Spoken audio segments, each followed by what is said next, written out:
This Torah class is brought to you by TorahAnytime.com.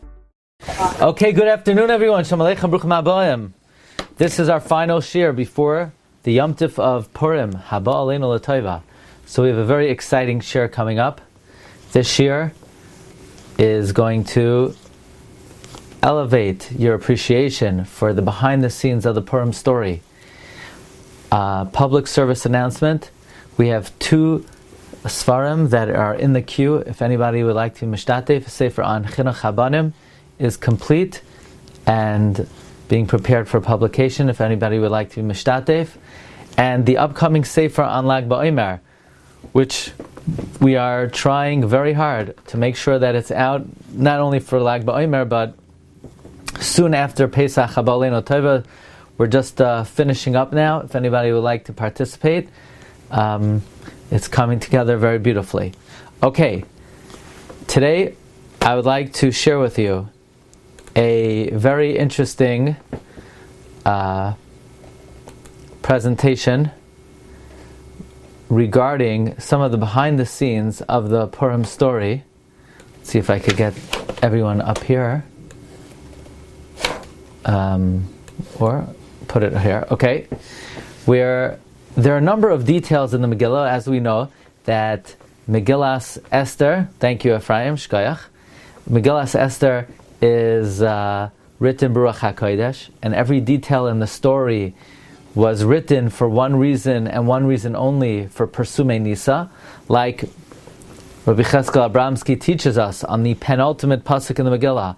V'chol maseh sakpayu gvurasai ufarashas gudas Mordechai asher gidoloi hamelech haloyhem kesuvim al sefer devrei hayamim lemalchem adayu faras. That's how the Megillah almost ends.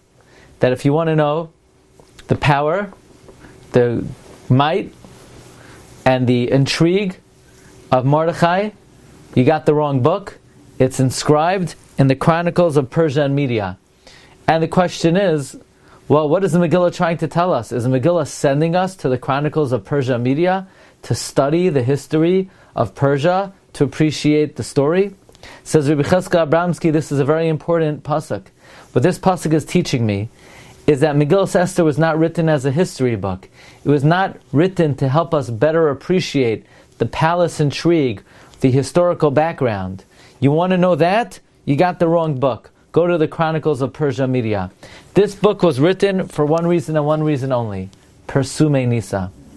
In that context, we are authorized to ask then, why does the Megillah tell us the details that it relays, and there is nothing trivial given over in the Megillah? So the Megillah begins, Beharoisai, Esoisher, Kevoid Malchusai, Ve'es Yekar, Tiferes, Gedulasai, Yamim Rabim, Shmainim Umas, Yaim. The party lasted 180 days. Why? What is the significance that the party lasted 180 days? Comes Maharal Tzins, Rabbi Aryeh Leib Tzins. By the way, Rabbi Aryeh Leib Tzins is buried in Warsaw. I see Reb Tzvi is smiling. I think Reb Tzvi gave me a number of the Svarim of Reb Aryeh Leib Tzins on the Chumashim, and he has in his tzava that anyone who helps publish his books, good things are going to happen. But by the way, Be'ezus Hashem, we hope Lag BaOmer to be visiting the Ramah's Kever in Krakow, and on the way, we're going to visit Reb Aryeh Leib Tzins in Warsaw. So Reb Aryeh Leib Tzins, in his commentary to the Megillah, says, why Shmainim Ma'as Yaim? What do we know about the significance of 180? The 180 are the years of Yitzchak Avinu. That the years of Yitzchak Avinu stood up for the Jewish people to be Mavatel, the power of Kitrug, to be Mavatel, any accusations against us. The years of Yitzchak is what stood up for us. But in other words, the Gemara tells us, why did the Jewish people deserve to be destroyed in the time of Purim? Because they were nana from the Suda of Achashverosh. But the pasuk is merames to us that it was the zechus of Yitzchak that stood up for us. So we are entitled to ask, what is significant about the zechus of Yitzchak? Why not the zechus of Abraham? Why not the zechus of Yaakov Avinu? Yitzchak my shaita hacha. What's Yitzchak Avinu doing here? What does he have to do with anything of the Purim story? Let's move on. When Haman was trying to figure out what to do with his problem with Mordechai, so he tells his family, "Vayisaper lahem Haman es kavod ashrai v'roiv banav," and Haman relayed the honor of his wealth and his many children. And the Gemara discusses in Megillah on Daf Tesvav Amud Beis. How many children did Haman have? Rav said he had 30. 10 died. 10 were hanged. 10 are collecting money. The Rabbanan say that actually he had 70 who are collecting money. Rami Bar Abba said the total number of children Haman had was 208. It says that's the gematria of Veroiv. So Gemara asks, no, it's not. Veroiv is gematria 214. So Gemara says Veroiv was written chasar without a vav. So 208. The question is, why exactly is Haman counting his children at this interval? L'chayra, they know how many children they have. Why was it necessary for Haman to tell his wife exactly how many children he has? Comes the Chasam Sofer in his drashos, and the Chasam Sofer says, what's the significance that Haman had 208 children? So says the Chasam Sofer,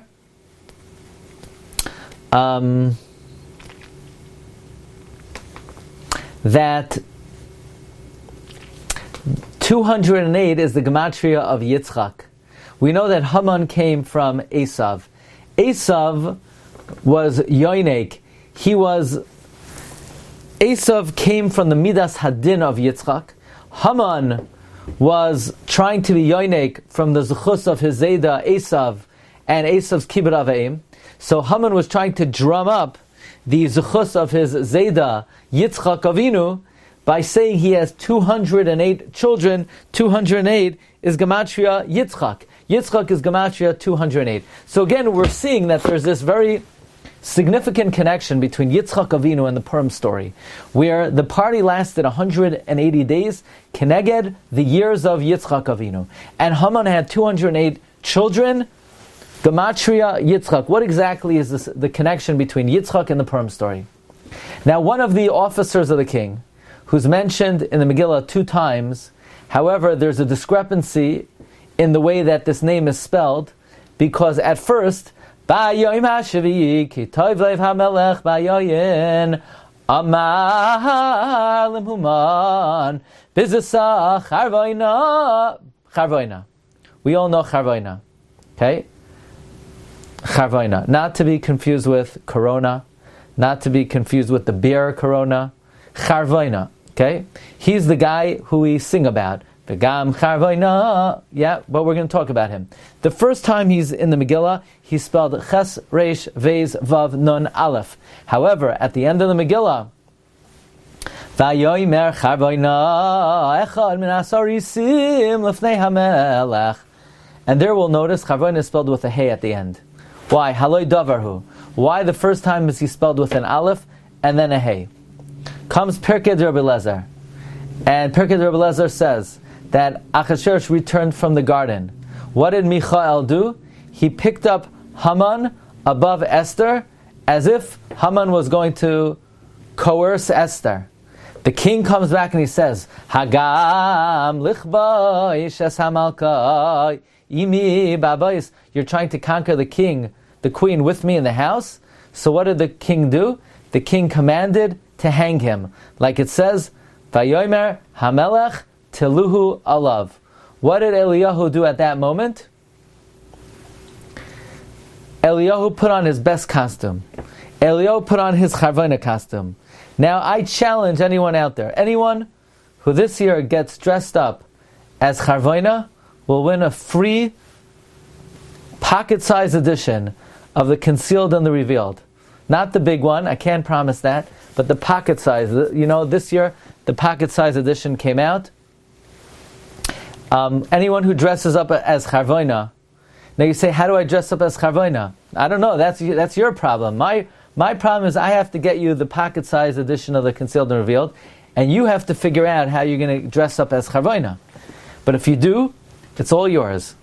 And so, I know, you want to know why am I not offering the Hebrew edition? The Hebrew edition is all sold out. There are no more copies left. We have to reprint it. So the Chazal tell us that Eliyahu dressed up as Charvoina, and Charvoina says, in Haman's house, there's a tree 50 amos tall from the Kodesh HaKadoshim. So the king commanded to hang Haman on it. Vayomer HaMelech Teluhu alav. So it comes out, the first time Charvoina appears in the Megillah, it's actually Charvoina. The second time Charvoina appears in the Megillah, it's Eliyahu dressed up as Charvoina. Come Shal Shechuvas Mayim Chaim, Reb Chaim HaKoyin Rappaport. And he says, you know why Charvoina is spelled differently? Because there's a din in Shemais, that when a name is a Shem Kodesh, it's spelled with a hey at the end. When a name is a Shem Chayil, it's spelled with an aleph in the end. The first time, Charvoina is Charvoina. He's the secular attendant Charvoina. So therefore, he's written Charvoina with an aleph. But the second time, it's not Charvoina. The second time, it's Eliyahu Hanavi. Therefore, it's spelled with a hey. Ayam v'noira. Now, this gives us insight. In the Purim story, either you're a good guy or a bad guy. Either you're a superhero or you're a villain. Yeah? Either you're on the good side. Baruch Mordechai, Barucha Esther, Baruchim Kol HaTzadikim, Arur Haman, Arura Zeresh. But you have this Charvoina guy. What is he? He's a Zachor Latov. Where did he get that from? Isn't there only one person who's Zachor Latov? The Maril in Hilchos Purim says, why do we say V'gam Charvoina Zachor Latov? He says because Charvoina is Eliyahu. So we say Charvoina Zachor Latov because Eliyahu is Zachor Latov. Meaning, because Eliyahu dressed up like Charvoina, and Zachor Latov is the appellation for Eliyahu, like the Gemara says in Brachas on Daf Gimel, and in many Midrashim, therefore we say Charvoina Zachor Latov. Now we could explain a little bit further, because really the Gemara tells us that Charvoina was a Rasha, and Charvoina was part of Haman's plot, but when he saw it wasn't working out, he ran away. The Vavei Ho'amudim explains that's why we give Charvoina a Zachor Latov. Why? Really, Charvoina was not such a great guy, but because Eliyahu dressed up like him, so he must have some merit if Eliyahu dressed up in the Charvoina costume. So therefore, we throw him a bone. We say V'gam Charvoina Zachor Latov. By the way, the Kikai in the Yaina adds, really, Charvoina is not a good guy. But he did one good thing. You know what the good thing was? He said, Gam hinei ha'etz asher asa. He said, Gam hinei ha'etz. So Charvoina is a rotten tomato. But the Gam of Charvoina, when he said, Gam hinei ha'etz, so the Gam is Zachor Latov. Charvoina is no good like Haman. But he said one good thing. You know what he said? Gam hinei ha'etz. So we say, V'gam Charvoina. The V'gam of Charvoina is Zachor Latov. Now, so that's very interesting.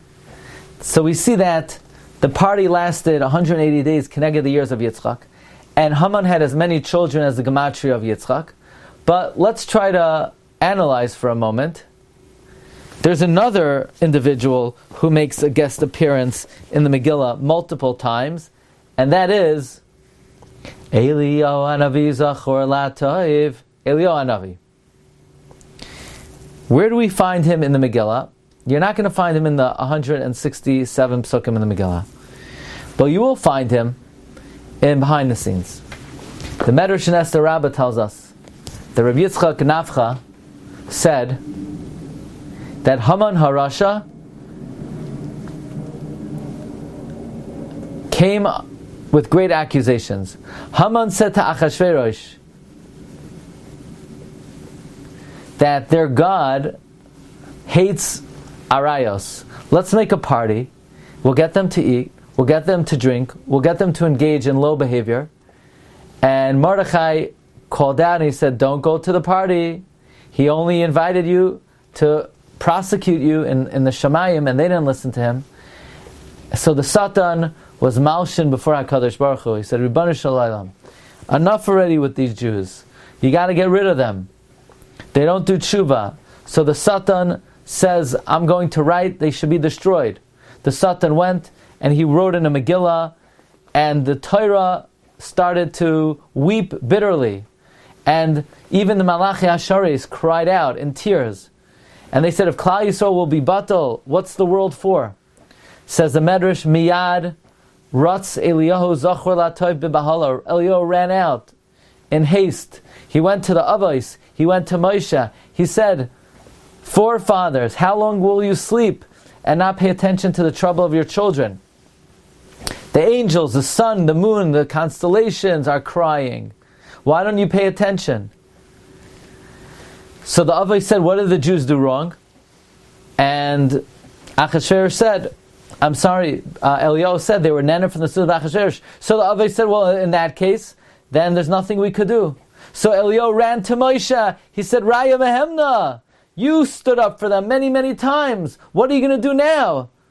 So Moshe Rabbeinu said, do they have an Adam Kasher in that generation? So Eliyahu said, yeah, Mordechai. Said Moshe, go tell Mordechai, I'll pray from my vantage point up here. He'll pray downstairs. Maybe together we could accomplish something. So Moshe said, I don't know, what should we do? Was this decree written in cement or in blood? If it's in blood, there's nothing we could do. So the angel said, Eliyahu Hanavi said, it's written in cement. Moshe Rabbeinu said, well then go tell Mordechai. So again we see Eliyahu Hanavi was very involved in trying to rescue the Jewish people in the times of Haman. He aroused the Avos, he aroused Moshe Rabbeinu to daven, and he was the one who told Moshe that in fact it was not written in blood. In fact, the story goes, it's brought in one of the biographies of the Vilna Gaon, that on one particular Purim, Reb Chaim Volozhiner was at the Sudas Hayom. And as the practice on Purim is, Kol HaPoshid Yad Noisin Lai, there was an older gentleman there, and he asked for a coin, and Reb Chaim Volozhiner gave him one. And then he said, well, Rebbe, if I tell you a chiddush, will you give me another coin? Reb Chaim said, okay, go for it. And he said, well, where in the Megillah and Merumaz that the destruction of Haman was sealed in cement and not in blood?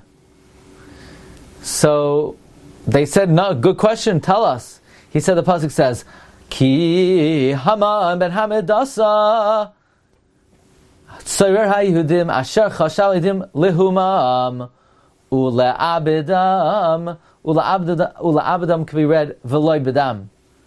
And Reb Chaim Volozhiner was nispal over this remez, V'loi bedam.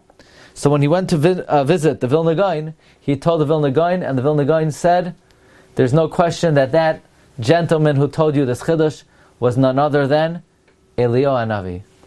So Marav Rabbeisai, we see that Eliyahu played a very integral role in the Purim story. He dressed up like Charvoina to make sure Haman was hanged.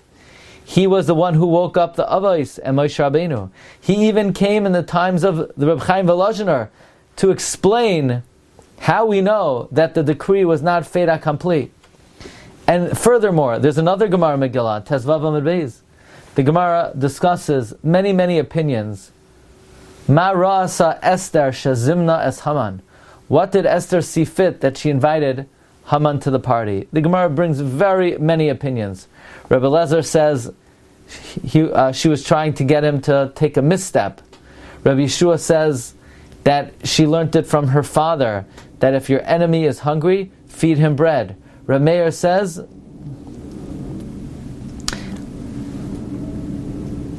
in order to take counsel and cause rebellion. Many, many different opinions. And finally the Gemara says, Ashkechei Rabba Baravua Eliyahu. Rabba Baravua found Eliyahu. And he asked Eliyahu, who's correct? Why in fact did Esther invite Haman to the party? And Eliyahu responded, Kekulhu Tanoi Ukukul Amarai. Esther, in fact, had all of the above mentioned motivations in mind. So this is another instance where Eliyahu Hanavi had, let's call it, extra insight into the salvation of Purim. So why is it that Eliyahu Hanavi makes so many guest appearances in the Megillah? He dresses up as Charvaina. First of all, even finding a Charvaina costume, you think it's easy to find the Charvaina costume? So far, nobody in the Shiur has been able to come up with a Charvaina costume. Everyone is still wearing their regular street clothing. I don't see anyone wearing a Charvaina costume. Maybe iPhone 4. He's probably wearing a Charvaina costume, but we would never know. But anyway, and then Eliyahu Hanavi, he wakes up the Avos, and he wakes up Moshe Rabbeinu. And he's the one who told the Vilna Gaon, who told Reb Chaim Volozhiner, why exactly, how we know that the Gzera was loy bedam. So, and Eliyahu Hanavi was the one who told us why Esther invited Haman to the Suda. So let's try to uncover what is the connection between Eliyahu Hanavi and the story of Purim. Let's go back to Yitzchak Avinu. There's an amazing Ohr HaChaim HaKadosh on Parshas Tetzaveh. Ohr HaChaim HaKadosh says we've been in 4 exiles in our history, and each one we were redeemed in the zchus of one person. The first Galus, Bavel, we were redeemed in the zchus of Avraham Avinu. Paras, we were redeemed in the zchus of Yitzchak. Yaakov, the third Galus, Yavan. And the fourth, Moshe Rabbeinu. Says the Ohr HaChaim HaKadosh. You know why the Galus is so long? You know why our final Galus is so long? Everybody says it's because of Sinas Chinam. No, says the Ohr HaChaim HaKadosh. It's because Moshe Rabbeinu is the Goyal, and he does not want to redeem us if we're Batlanim in HaTorah. But what's very interesting is the second Galus is Parasumadai, which means we were redeemed from Galas Parasumadai in the merit of Yitzchak Avinu. Now we can understand Maharal since why the party was 180 days in order to invoke the zchus of Yitzchak. Why not Avram? Why not have the party 175 days? Why not have the party 147 days? The answer is we're in Galas Paras. We're in Galas Parasumadai. We're only redeemed in the zchus of Yitzchak. Therefore, we need to drum up the zchus of Yitzchak. But in terms, friends, of what Eliyahu Hanavi has to do with this, what's very interesting is, the Gemara tells us in Brachas on Daled Amud Beis, the Gemara says, Michael ba'achas, Gavriel b'shtayim, Eliyahu ba'arba. Seemingly that means Michael does his shlichus in one swoop, because he's midas harachmim. Gavriel in 2, he's midas hadin, he stops in between. What does it mean Eliyahu ba'arba? The Paneach Raza uncovers Pinchas times 4. Pinchas, is Eliyahu times 4. Eliyahu is 52. And Eliyahu times 4 is Pinchas, 208. Eliyahu is Pinchas. Pinchas is Gematria Yitzchak. Because Pinchas used the Midas Hadin of Yitzchak to take revenge against Zimri. And that's why Pinchas is spelled without a yud, because Pei Nun is 130. I'm sorry, that's why Pinchas is spelled with a yud, because only with a yud is Gematria Yitzchak. So now we're learning there's a connection between Yitzchak Avinu and Pinchas, who's Eliyahu. That's why the Zohar says Pinchas is spelled Malay. So aside from the fact that Pinchas is Eliyahu, Pinchas is Malay to be equal to Yitzchak, because Yitzchak's midah is midas hadin, and Pinchas utilized the midas hadin. However, there's a commentary, Raza de Meir, I think the son-in-law of the Maharal of Prague. He adds as follows, that because Pinchas killed Zimri, he was cloaked in Gevura. But not only did Pinchas use the Midas HaGevura of Yitzchak Avinu, Yitzchak Avinu was niskalgel as Pinchas. That's why they are both gematria 208, which is Ketz Chai. Ketz Chai. By the way, he brings that Esav was niskalgel as Zimri, and because Esav was Sayed Bepiv, so now Pinchas, who's Yitzchak, comes back to take revenge against Esav. But be it as it may, we see a davar oyom v'noira. We see something wondrous. Namely, we learned that Yitzchak is very connected to Purim. The Archaim HaKadosh says that in Galas Paras Umadai, we were redeemed b'zchus Yitzchak. We explained that's why the party lasted 180 days, gematria, the years of Yitzchak. And Haman wanted to access the Midas Hadin of Yitzchak. That's why he mentions his 208 children, gematria Yitzchak. But now we're learning that Yitzchak Avinu was niskalgel as Pinchas, who's Eliyahu. This perhaps would help us understand why Eliyahu Hanavi makes so many guest appearances in the Purim story. Because since the redemption is in the merit of Yitzchak, and Yitzchak is niskalgel as Eliyahu, therefore not only are we redeemed in the merit of Yitzchak, but Yitzchak makes sure to come back and be the one to stir the avos and to wake up Moshe Rabbeinu to save us. Yitzchak Avinu is the one who dresses up like Charvoina to make sure Haman is hanged. Yitzchak Avinu, he's the one who knows why Esther invited Haman to the party. Because not only is the merit of Yitzchak what protected us, but according to Raza the Meir, that Yitzchak Avinu was niskalgel as Pinchas Eliyahu, he came back in the story to make sure we have a happy ending. And therefore, don't forget, when we say V'gam Charvoina Zachor Latov, that's a reference not to Charvoina the person, but to the fact that Eliyahu, who is not just Pinchas, but in a sense, a dimension of Yitzchak Avinu, it was in his merit that we were redeemed in the times of Purim, and therefore his merit is referenced numerous times throughout the Megillah. Okay, Rabbi Isai, I wish you all a beautiful day. Bracha v'atzlacha. Join us, please, Wednesday night for an amazing shiur about Purim, and you're all invited to join us in our house on Purim. Everybody's cordially invited. We'll see everyone Shushan Purim, Be'ezus Hashem, and all the best. Afreilchem Purim. Kol Tov. Baruch Te'ah. Personal question. Yeah. You've just experienced another Torah class brought to you by TorahAnytime.com.